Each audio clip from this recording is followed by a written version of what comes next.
ഇന്നത്തെ ദിവസത്തിലേക്ക് എല്ലാവർക്കും സ്വാഗതം. ഇന്ന് എൻ്റെ ജീവിതത്തിലെ ഏറ്റവും പ്രധാനപ്പെട്ട ഒരു ദിവസമായിരുന്നു കേട്ടോ. ഇന്ന് എൻ്റെ മൂത്ത മോളുടെ പിറന്നാളായിരുന്നേ. അപ്പോൾ അവൾക്ക് കുറേ ഗിഫ്റ്റ് കിട്ടി. ഞങ്ങളങ്ങനെ ബർത്ത്ഡേ ഒന്നും ആഘോഷിക്കാറില്ല.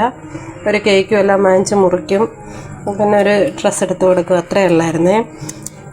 ഇന്ന് പക്ഷേങ്കിൽ അവൾക്ക് അവിടെ അനിയത്തിയൊക്കെ കുറേ ഗിഫ്റ്റ് കൊടുത്തു, കുഞ്ഞു കുഞ്ഞു ഗിഫ്റ്റുകളെ.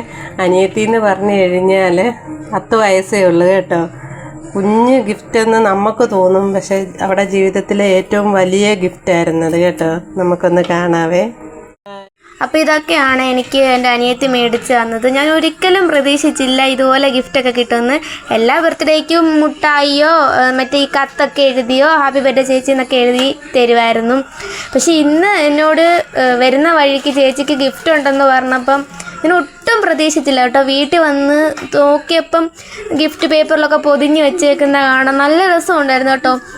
അത് പൊട്ടിച്ച് നോക്കിയപ്പോൾ സത്യം പറഞ്ഞാൽ എനിക്ക് സങ്കടം വന്നു. കാരണം ഞാൻ ഒട്ടും പ്രതീക്ഷിച്ചില്ല അവൾ എനിക്ക് ഇതുപോലൊരു ഗിഫ്റ്റ് തരുമെന്ന്. അപ്പോൾ അവൾക്കല്ലേ തന്നെ എന്നോട് ഭയങ്കര സ്നേഹമാണ് കേട്ടോ. അപ്പോൾ ഇത് തന്നപ്പം ഭയങ്കര സന്തോഷമായി, പറയാനൊന്നും പറ്റുന്നില്ല, വാക്കുകളില്ല. അപ്പയുടെ മോളാണ് എനിക്ക് ഗിഫ്റ്റ് തന്നത്. അവളെന്ത് നീറ്റായിട്ട് അത് ഓരോന്നും നന്നായിട്ട് അടുക്കി അത് ഗിഫ്റ്റ് പേപ്പറിൽ പൊതിഞ്ഞ് ഒക്കെ. അവൾ 4ാം ക്ലാസ്സിൽ പഠിക്കുക കേട്ടോ. അപ്പം പിന്നാണെങ്കിൽ അതിൻ്റെ ഇടയ്ക്ക് ഈ മാലാഖയുടെയൊക്കെ മാന്ത്രികവടി പോലെ ഒരു ബട്ടർഫ്ലൈ ഒക്കെ വെച്ച് പേപ്പറൊക്കെ ചുറ്റിയും പിന്നെ ഒരു കത്തൊക്കെ എഴുതി. എന്നെ കത്താണ് കേട്ടോ ശരിക്കും എനിക്ക് സങ്കടമായത്. ആ കത്ത് വായിച്ചപ്പോഴാണ് കേട്ടോ അവൾ എഴുതിയേക്കുന്നത് വായിച്ചപ്പം. അപ്പോൾ എന്ത് കാര്യമായിട്ട് അവൾ അത്രയും അല്ലേ എന്നോട് എന്ത് സ്നേഹം അവൾക്ക് കാണും. അപ്പോൾ ഒത്തിരി സന്തോഷമായി കേട്ടോ. ഒത്തിരി സന്തോഷം എന്ന് പറഞ്ഞാൽ ഒത്തിരി സന്തോഷം. പിന്നെ ഈ ഗിഫ്റ്റ് ബോക്സിനകത്ത് ഉണ്ടായിരുന്നെന്ന് പറഞ്ഞു കഴിഞ്ഞാൽ ഒരു മഞ്ച് മാക്സിൻ്റെ നട്ട്സിൻ്റെ ഒരു മിഠായി, പിന്നെ കുറേ കമ്മൽ കേട്ടോ, പല കളറിലെ കുറേ കമ്മൽ. അപ്പോൾ ഇവൾ നേരത്തെ ഇത് മുൻകൂട്ടി വെച്ചിരുന്നേ കേട്ടോ. എൻ്റെ ബർത്ത്ഡേ എന്നാന്നൊക്കെ കറക്റ്റ് അറിയായിരുന്നു. അപ്പോൾ എത്ര ദിവസം മുന്നേ തുടങ്ങിയാലായിരിക്കും ഈ ഒരു കത്തൊക്കെ എഴുതി. അവൾ കുഞ്ഞല്ലേ, അപ്പോൾ എത്ര ദിവസം ഇരുന്നിട്ടായിരിക്കും അവൾ ഇങ്ങനെ ഇത്രയും ചെയ്തത്. അപ്പം എന്ത് ബോക്സിനകത്തൊക്കെ ആണെങ്കിലും കമ്മലും മാലയും ഒക്കെ എഴുതി ഡിയർ ചേച്ചിന്നും ഹാപ്പി ബർത്ത്ഡേ ടു യു എന്നൊക്കെ പറഞ്ഞ് എന്ത് കാര്യമായിട്ട് എനിക്ക് ഒത്തിരി സന്തോഷമായി കേട്ടോ.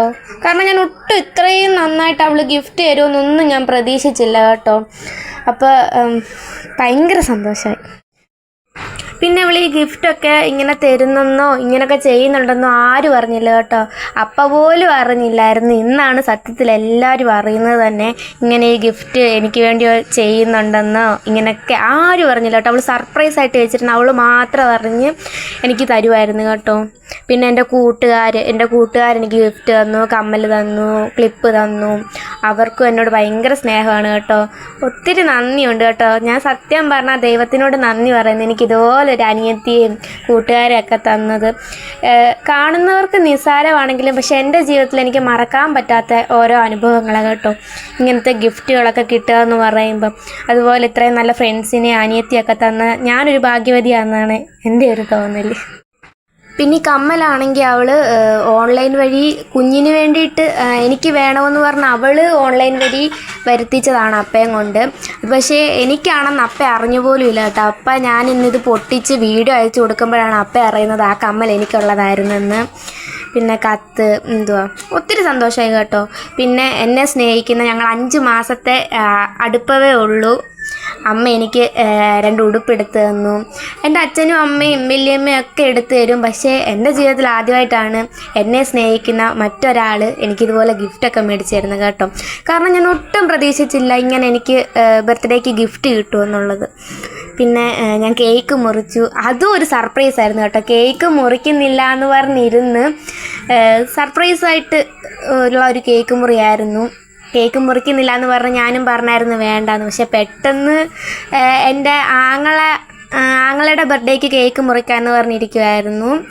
അതിനി കുറച്ച് ദിവസം കൂടെ ഉള്ള അവൻ്റെ ബർത്ത്ഡേക്ക്. പക്ഷേ എന്തോ സർപ്രൈസായിട്ട് അച്ഛനും അമ്മയും അവനും അപ്പയെല്ലാം അറിഞ്ഞുകൊണ്ട് അതും എനിക്കൊരു സർപ്രൈസായിട്ട് കേക്കും വാങ്ങിത്തന്നു. അങ്ങനെ കേക്ക് മുറിച്ച് ജീവിതത്തിൽ മറക്കാൻ പറ്റാത്തൊരു അനുഭവമാണ് കേട്ടോ. ഒത്തിരി സന്തോഷമായി ഞാൻ, കാരണം ഒട്ടും പ്രതീക്ഷിക്കാത്ത നിമിഷങ്ങളായിരുന്നു കടന്നു പോയത്.